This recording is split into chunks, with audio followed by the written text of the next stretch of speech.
სხვადასხვა დროს ეს იყო მეფისნაცვლის სასახლე, ეს იყო დამოუკიდებელი საქართველოს და დამოუკიდებელი ამიერკავკასიის სამივე ქვეყნის გამოცხადების ამიერკავკასიის სეიმის ადგილი.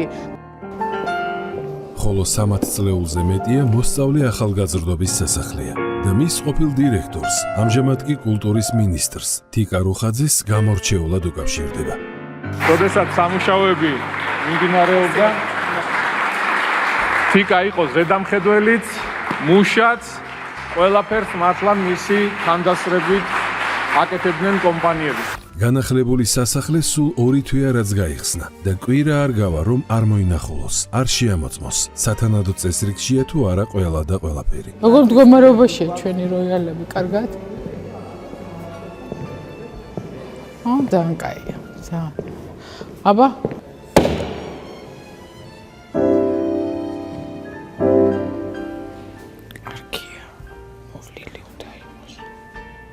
უნდა კარგად მოუვაროთ, იმიტომ რომ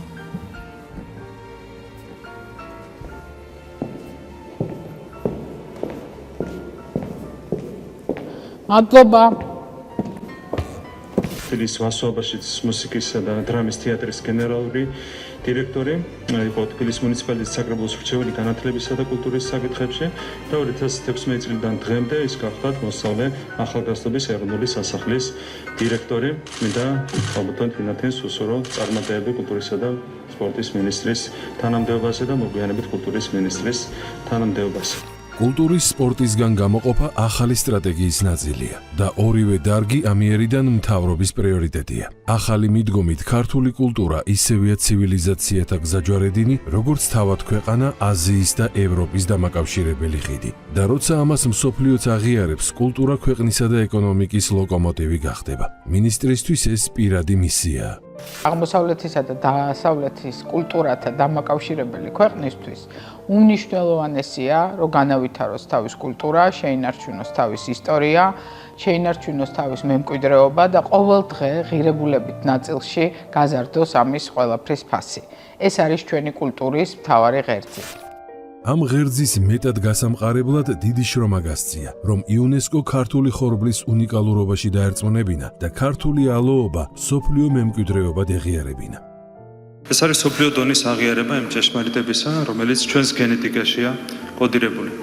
საქართველოში ხორბალი არასდროს ყოფილა მხოლოდ საკვები. ეს იყო ჩვენი იდენტობის, ჩვენი სულიერებისა და ყოფის განუყოფელი ნაწილი ათასწლეულების განმავლობაში. ჩვენ მსოფლიოს მივეცით როგორც ვაზი და ღვინის 8000-წლოვანი დაყენების ტრადიცია, ასევე მივეცით ხორბალი და მისი უნიკალური ტრადიციებით და აუცილებლად ჭირდება ამას ყველაფერს საერთაშორისო დონეზე ძალიან მძლავრად პოპულარიზაცია იმისთვის, რომ სწორედ ეკონომიკურ ნაწილში ეს ქვეყანას როგორც უკავშირი დაუბრუნდეს იმისთვის, რომ საქართველო იყოს მძლავრი, ეკონომიკურად გამართული, დამოუკიდებელი და არავიზე დამოკიდებული.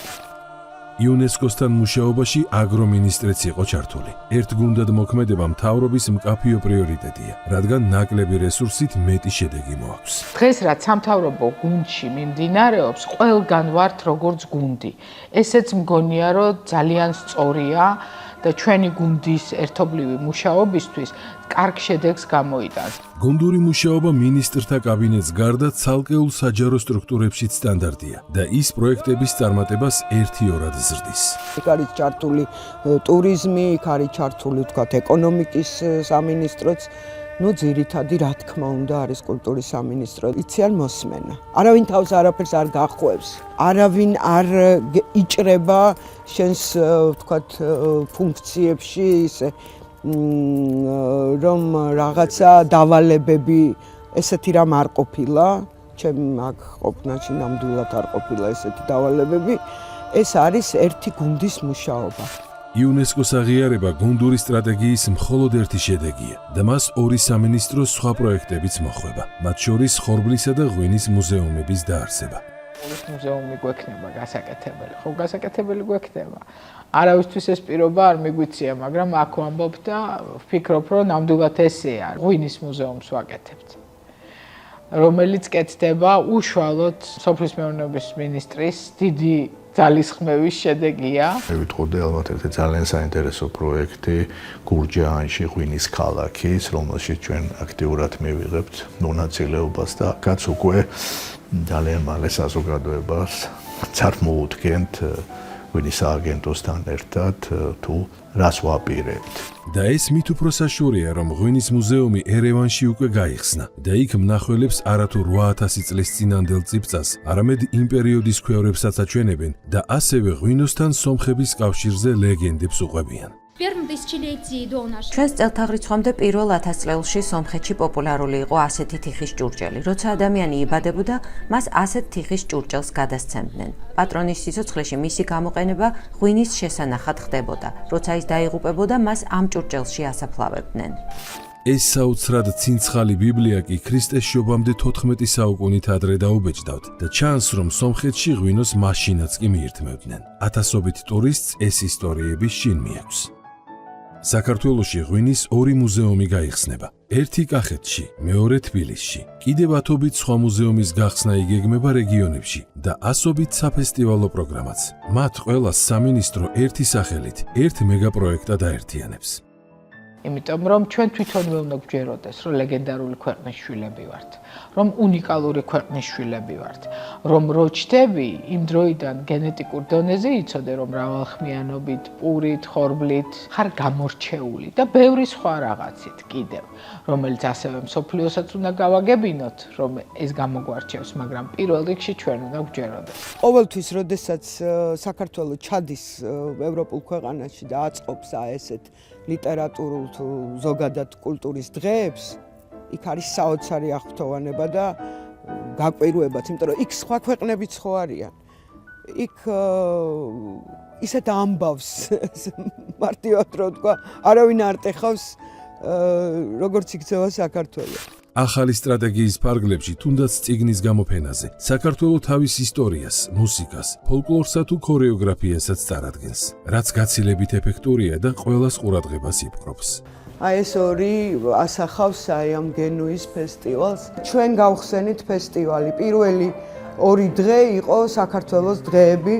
იქ იყო ქართული მუსიკა, იქ იყო ქართული პოეზია და იყო არაჩვეულებრივი საღამოები. 2025 წელს საქართველოს კულტურის სამინისტრომ 600-ზე მეტი პროექტი დააფინანსა და არ იყო სფერო, რომელშიდაც რაიმე კარგი ან განსაკუთრებული არ შექმნილა.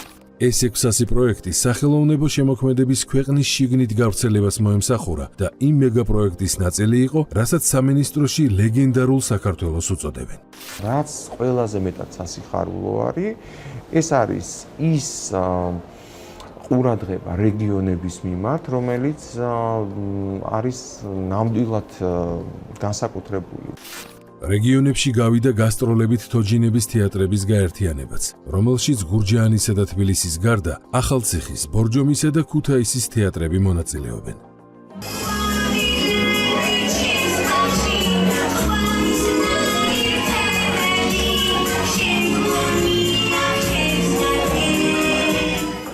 ჩემი დაგმული არის წითელქუდა, რომელიც სურვილიც გონდა მაყურებელს და შეპურებული ვიყავით და აუსრულეთ კიდევ. რა თქმა უნდა, ძალიან რთულია ხუთი თეატრით მოახერხო ეს რომ მთელს ქვეყანას მოედო, მაგრამ ვცდილობთ მაქსიმალურად გავიდეთ ისეთ ადგილებში, სადაც თეატრი არ არსებობს და ეს არის ძალიან დიდი ბედნიერება, როდესაც ხვდები იმ ადამიანებს, რომელიც პირველად ნახულობს სპექტაკლს, პერფორმანსს და უნდა ნახოთ მისი თვალები, აი ამ თვალებისთვის ყველაფერი ღირს. წითელქუდა კარგია, მაგრამ მწერალთა სახლს ქართველი ავტორების დაბრუნებაც უნდა სცენაზე. ეს შესაძლოა თოჯინური წარმოდგენის ფორმატშიც მოხდეს, თუმცა არა მხოლოდ საბავშვო პიესების სახით. თბილისში გაიხსნა თოჯინური თეატრი ასევე ოღონდ უფროსი თაობისთვის. ჩვენ ყოველთვის შვილების ხათრით და ბავშვების ხათრით დავდივართ თოჯინების თეატრში. გვაქვს უკვე შესაძლებლობა, რომ ჩვენ თვითონ შეგვიძლია მივიდეთ და დავესწროთ ისეთ წარმოდგენებს, რომელიც უფროსი თაობისთვის არის განკუთვნილი. ქართული ლიტერატურა დავაბრუნოთ ქართულ სცენაზე რაღაცა ფორმით. ამისთვის რაღაცა პროექტი გვაქვს ახლა შემუშავებული, რომელიც უნდა წარუდგინო მინის და დარწმუნებული ვარ, რომ მხარს ამიბავს, იმიტომ რომ აქ ჩართულია ყველა თეატრი, არა მარტო ერთი, ორი, თქვათ, ესე შერჩევით, არამედ მთელი საქართველოს მასშტაბით. მით უმეტეს, რომ თეატრალური და საკონცერტო დარბაზები სულ უფრო მეტი შენდება და ეწყობა რეგიონებში და მათი სცენები უცხოურ პიესებთან ერთად ქართველ ავტორებსაც ადვილად დაიდევს. ასეთ მსხვილ პროექტებში კულტურის სამინისტროს პარტნიორი ინფრასტრუქტურის სამინისტროა. მთელი ჩვენი გუნდი ვართ ჩართული, მადლობა ინფრასტრუქტურის სამინისტროს იმისთვის, რომ აქტიურად არიან ისინი ჩართულები თვითონ მინისტრიც და მუნიციპალური განვითარების ფონდით. ესე იგი, რამდენიმე თეატრის ერთობლივად რეაბილიტაცია იგეგმება, გორის თეატრის, ზესტაფონის თეატრის და ქუთაისის ლადო მესხიშვილის სახელობის თეატრების რეაბილიტაცია. და არის კიდევ ერთი დიდი ხნის პარტნიორი, ივანიშვილის ფონდი ქართულ, რომელიც არაერთ რეგიონულ თეატრს აღადგენს, მათ შორის ზუგდიდში, სენაკში, ოზურგეთში. ეს არის სიზმარი ყველაზე ლამაზი, რომლის ახდენაც არასოდეს არ მიფიქრია და რომ აგიხდება. ამიტომ საუბრობ და ვამბობ ყოველთვის მადლობა ფონდ ქართულს.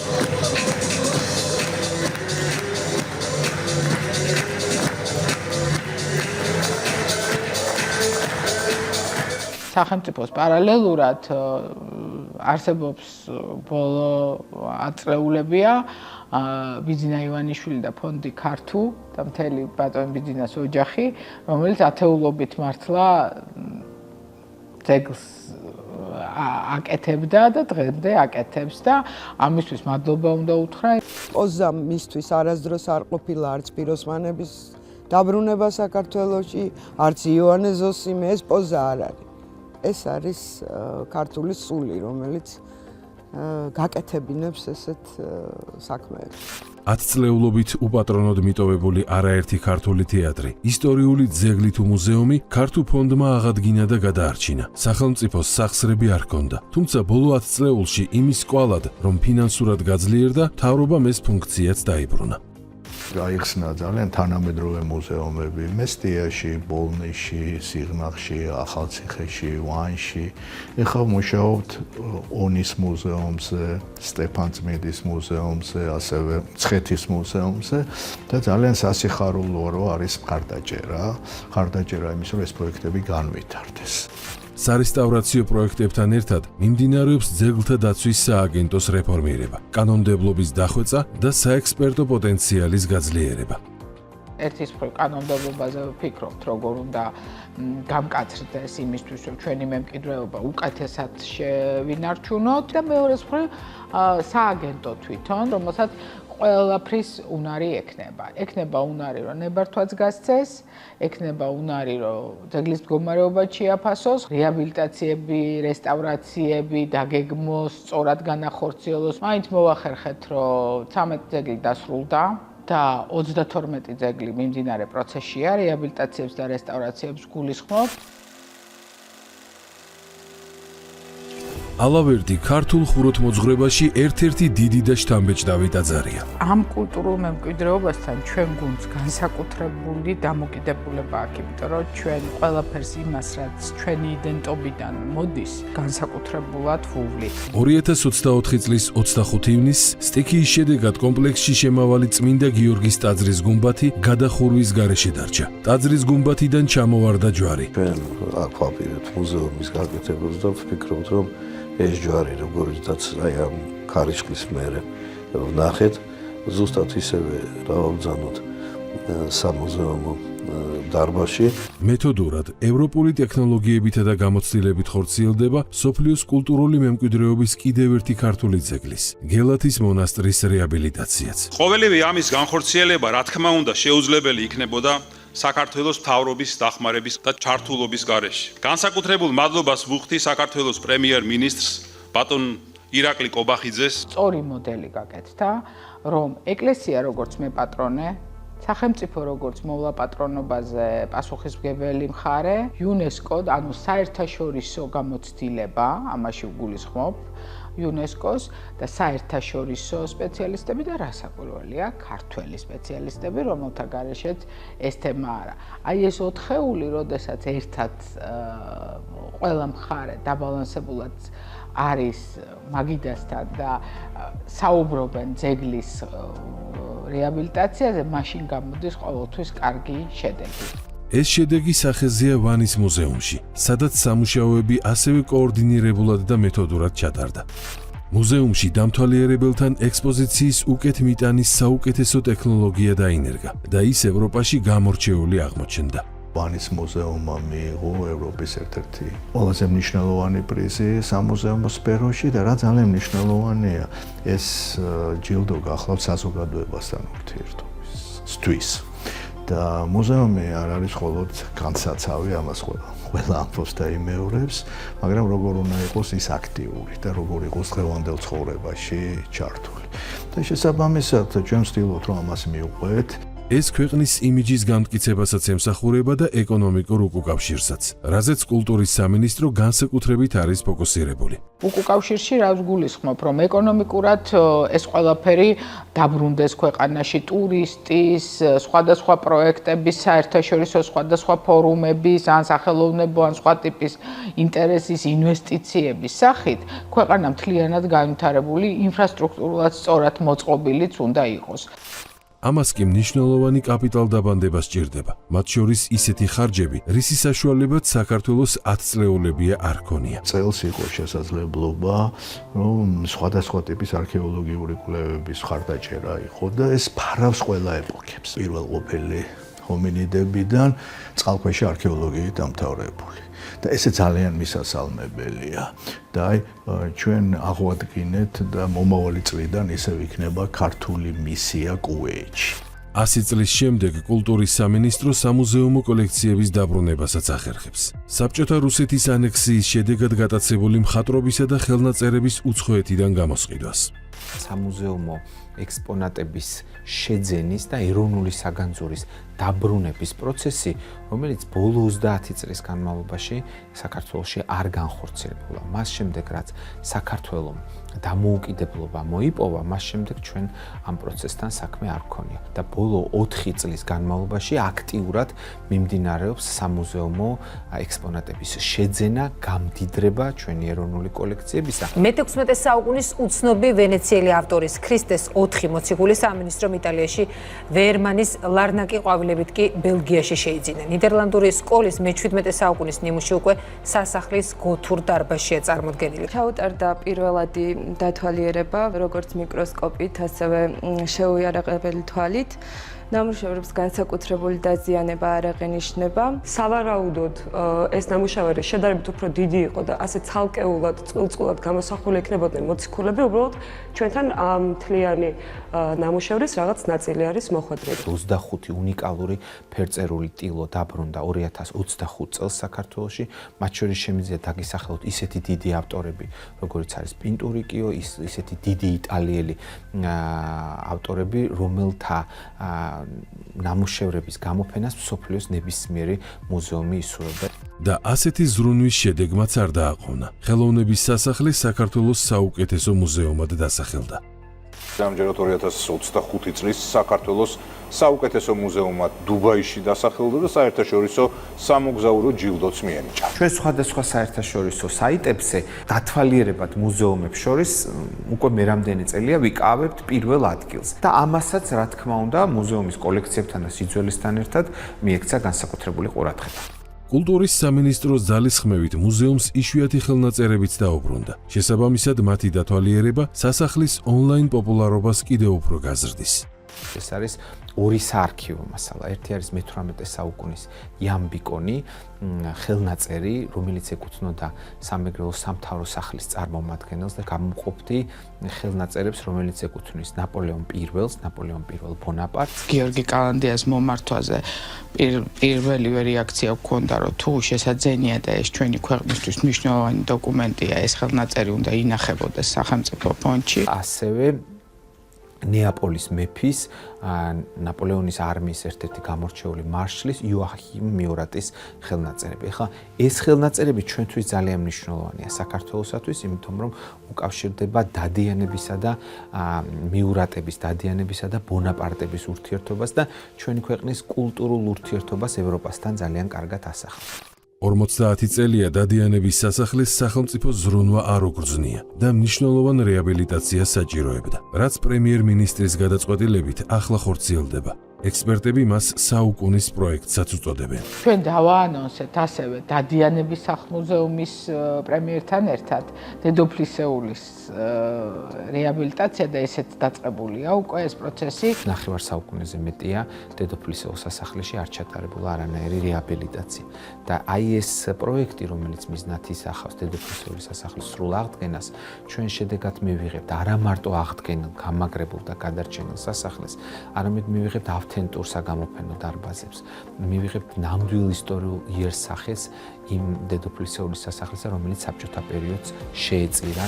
და ესეც მხოლოდ მცირე ნაწილია მუზეუმების სარესტავრაციო პროექტების, რომელიც კულტურის სამინისტრომ წელს დაიწყო, მათ შორის ინფრასტრუქტურის სამინისტროსთან კოლაბორაციით. ასევე ქრისტიანული კულტურის ცენტრს ვაშენებთ ერთობლივად, თანამედროვე ხელოვნების ცენტრის პროექტს ვამზადებთ ერთობლივად, ჩვენ თვითონ ვაკეთებთ გიორგი ლეონიძის მუზეუმის ეხლა პროექტს, რომელიც თბილისში მდებარეობს, გალაქტიონ და ტიციან ტაბიძეების მუზეუმს ვანში, ჩვენ თვითონვე გეგმავთ ილია ჭავჭავაძის სახლ-მუზეუმს საგურამოში, როგორ დაიწყება, ბევრ სხვა პროექტს. მათ შორის ერთ-ერთი გამორჩეული თბილისის დიდი საკონცერტო დარბაზის ფილარმონიის გრანდიოზული რესტავრაცია იქნება და არის კიდევ 10-ობით საერთაშორისო პროექტი, რომლებმაც უცხოელი ტურისტი საქართველოში უნდა მოიზიდოს, სადაც მას განახლებული მუზეუმები თუ კულტურის ძეგლები დახვდება და ამას ეკონომიკური ეფექტი ექნება. თუ ბოლო წლებზე ვისაუბრებთ, ეს იყო საოცარი მხარდაჭერა კულტურის და კულტურის გატანის და ქართული კულტურის პოპულარიზაციის. წლევანდელი მაგალითად საფრანგეთის მთავარი თემა არის მოგზაურობა. თქვენ წარმოგიდგენიათ რამხელა კოზირი გვაქვს ჩვენ ხელთ და ჩვენი სლოგანი წელს იქნება ძიუმას მოგზაურობა საქართველოში. ანუ იმოგზაურე საქართველოში ძუმასთან ერთად. საერთაშორისო პროექტებში 140 პროექტი დააფინანსა წელს კულტურის სამინისტრო და მე რწმუნეთ, რომ ეს მხოლოდ დაფინანსება არ იყო, ეს იყო ჩვენი აქტიური მონაწილეობა, დაგეგმვიდან დაწყებული, დასრულებული, აღსრულების დროსაც კი. და კიდევ უფრო მსხვილი გეგმებია მომავალი წლისთვის, რომლებიც უკვე დამუშავებულია და კულტურის სამინისტროდან დაფინანსებულიც. ეს არის ლონდონის წიგნის ბაზრობა. ეს არის საფრანგეთში, პარიზის წიგნის ბაზრობა, ლაიფციგის წიგნის ბაზრობა, რომელშიც ჩვენ მივიღებთ მონაწილეობას. შემოდგომაზე ფრანკფურტი მოდის, რომელშიც გვინდა რომ ისევ განვაახლოთ ეს ჩვენი მონაწილეობა.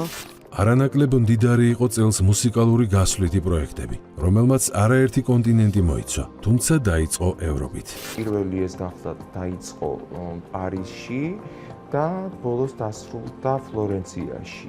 აი ის, რაც თანამონაწილეობა ჰქონდა ჩვენ ერთობლივი, იმდენად დიდი სიხარული იყო ჩემთვის, რომ დამწერლ საზოგადოების 90% შეადგენდა იმ აუდიტორიას, ადგილობრივ აუდიტორიას. აქამდე მსგავს პროექტებს ძირითადად ქართული ემიგრაცია ესწრებოდა და შესაბამისად იმ ეფექტს, რაც მთავრობის ახალი სტრატეგია ვერ პასუხობდა. საერთაშორისო პროექტებს ვეძახით საქართველოს კოლექციებს, ანუ Georgia Collection, ესე უწოდებთ, რომ ყველგან სადაც გავდივართ, ქართული კოლექციებით გავდივართ და მსოფლიოს ვაჩვენებთ, რომ აი ჩვენი კოლექციები არის მრავალფეროვანი და ძალიან საინტერესო. და ველოდებით იქიდან უკავშირს მერე და აქ მუშაობთ იმისთვის, რომ არა მხოლოდ ინფრასტრუქტურა, არამედ ყველაფერი ჩამოსული ადამიანს, ინვესტორი იქნება, ეს თუ ტურისტი იქნება, აქვე დახვდეს საინტერესო გარემო, კულტურული და ისტორიული.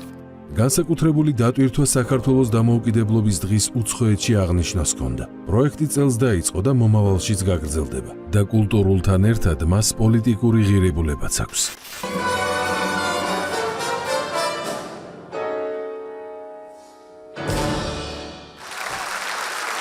ეს გახლავთ ალიევის სახელობის კულტურის ცენტრი, ულამაზესი დარბაზი და ჩემთვის განსაკუთრებული იყო ეს პროექტი იმითაც, რომ ნაწილი ორკესტრის იყო ქართველი და ნაწილი იყო ადგილობრივი ბაქოელი. ესეც ერთგვარი კოლაბორაცია, თანამშრომლობა, ესე გაცვლა, ურთიერთობების, გაცვლა კონტაქტების, მუსიკის რაც მთავარი არის. ულამაზესის გარდა ალიევის ცენტრი ბაქოში უმსხვილესიც არის და 26 მაისს მასზე ქართული დროშა იყო მინათებული. დღეს გადებული კიდე ეს დამატებითი ხიდი იმის მყარი გარანტიაა, რომ აზერბაიჯანი და საქართველოს ამუდამოდ იქნება ყოველთვის კარგი მეზობელი, მეგობარი ქვეყნები. დღეს იყო არაჩვეულებრივი საღამო. დღეს იყო ჩვენი ქვეყნის, ჩვენი საქართველოს დამოუკიდებლობის დღე აზერბაიჯანში და დღეს ნათლად ჩანდა როგორი დიდი სიყვარული და როგორი კარგი დამოკიდებულება აქვს აზერბაიჯანს საქართველოს მიმართ. მე ძალიან ბედნიერი ვარ დღეს რომ მივიღე მონაწილეობა ამ შესანიშნავ ღონისძიებაში. საოცარად შეხვდა ჩვენი აზერბაიჯანელი პუბლიკა. ძალიან საპასუხისმგებლო კონცერტი იყო. ძალიან კარგად შევასრულეთ, ხალხი ძალიან კვაყოფილი დარჩა. ძალიან დიდი მადლობა მინდა გადაუხადო ქალბატონ მინის, რომ მოგვცა ესეთი საშუალება რომ გვემღერა აზერბაიჯანელებთან.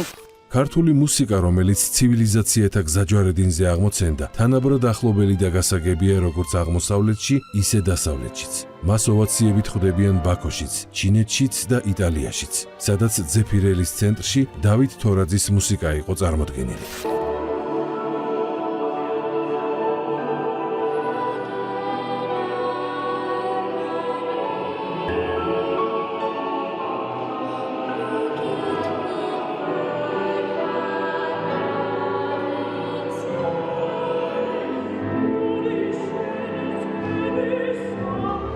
ძალიან დიდი მნიშვნელობა აქვს იმას, როგორ წარმოადგენს სხვადასხვა ქვეყანა თავის თავს მთელ მსოფლიოში.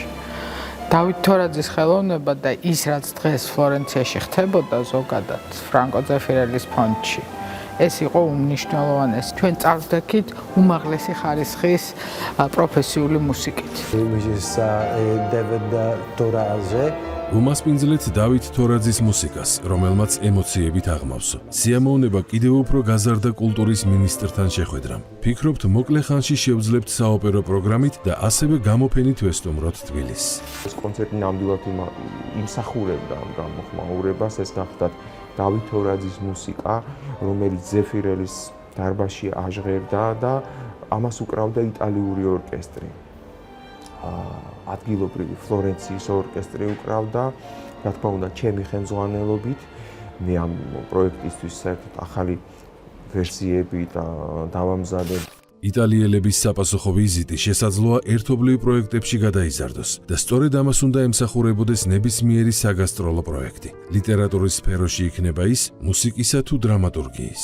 აი ბოლოს ეხლა ზუსტად ალბათ 2 კვირის წინ 4 გერმანელი მწერალი იყო ჩამოსული და ისინი აქ ცხოვრობდნენ, მათ იმუშავეს, თარგმნეს, მადრე იყვნენ, პოლონელები იყვნენ, რუმინელები იყვნენ, თურქები. ჩვენ სამწუხაროდ ისეთი კონტაქტები არ გქონდა, როგორიც ეხლა და სამინისტრომ ძალიან დიდი როლი ითამაშა ამაში, იმიტომ რომ თუნდაც ფინანსური მხარდაჭერით, თუნდაც მორალური მხარდაჭერით. და ეს მხარდაჭერა ორმხრივია. კულტურის თითოეული სეგმენტის ექსპორტი ისეა ჩაფიქრებული, რომ პასუხად პოლიტიკურ-ეკონომიკური დივიდენდი მოიტანოს. კულტურის სამინისტროც ისევე ითვისებს ახალ საექსპორტო ბაზრებს, როგორც მთლიანი ეკონომიკა. ჩინეთში რამდენჯერმე ვიყავით და რეწვის გამოფენიდან დაწყებული დამთავრებული აწარმოა საქართველოსთან ძალიან აქტიური კოლაბორაციებით, ანსამბლების გასვლით, გასტროლებით, სხვადასხვა ფორუმებში მონაწილეობით 30 ქვეყანა. დაწყებული ამერიკის კონტინენტიდან დამთავრებული იაპონიამდე. გვეძახიან ყველა ისეთ ფესტივალზე, რომელშიც მოხვედრა აქამდე იყო ძალიან რთული და ახლა უკვე გვაქვს შემოთავაზება მათგან და ვფიქრობ ეს ჩვენ დარგს განავითარებს. გადაუხადო ძალიან დიდი მადლობა უშუალოდ მინისტრს, იმიტომ რომ ჩვენ გვგრძნობთ ძალიან დიდ მხარდაჭერას. წელიწადზე ალბათ ბევრად მეტი დრო ჭირდებოდა ამ ყველაფრის განხორციელებას, მაგრამ ალბათ გამომდინარე იქიდან, რომ ეს იყო ძალიან დიდი სურვილი, ძალიან დიდი мотиваცია, გვერდში დგომა, ერთობლივი ჩანაფიქრი და ამისი სურვილი განხორციელების, აი თითქოს ყველაფერი აქედან გამომდინარე აეწყო და ეს პროექტები შედგა. მხატვრული თარგმანის ვორქშოპები, ეს არის სერბებთან ერთად. ეს არის თურქებთან ერთად. ამათ შემდეგ იყვნენ კიდე გერმანელები და რა ვიცი, წელს მე მგონი საკმარისია. და ეს მხოლოდ დიდი გზის დასაწყისია, რადგან როდესაც ყველა სტრუქტურა თუ მთლიანად მთავრობა ერთად ერთი მიზნისთვის მუშაობს და ეს მიზანი საქართველოს სიძლიერე და დამოუკიდებლობაა, იქ ვერანაირი ძალა ბარიერი ვერ იქნება. მთელ სამთავრობო გუნდთან ერთად და რასაკვირველია საქართველოს პრემიერ-მინისტრის დიდი ხელმძღვანელობით, იმიტომ რომ მას ყველაზე კარგად დღეს ესმის რა მხელა პოტენციალი აქვს ჩვენ კულტურას. ჩვენ დღე-დაღამე ვიმუშავებთ იმისთვის, რომ საქართველოს წინავდეს ნამდვილად, როგორც აღმოსავლეთსა და დასავლეთს შორის არსებული პატარა ქვეყანა ძალიან დიდი კულტურით და დიდი ისტორიით. და ასეც იქნება. ყველა პოლიტიკურ ქარტეხილსა თუ მეგაპოლიტიკური ძალების ჭიდილს საქართველოს უკვე გაუძლო. სწორ გზას დაადგა და ხალხის ერთიანინებით ცხადია აღარც გადაუხვევს. შესაბამისად, დასახულ მიზნამდეც გარდაუვალად მივა. რასაც ისახურებს ჩვენი გენეტიკა, ამით ჩვენ პატივი მიმაგით უკვე ჩვენ წინაპარს. ჩვენ ვართ უნიჭიერესი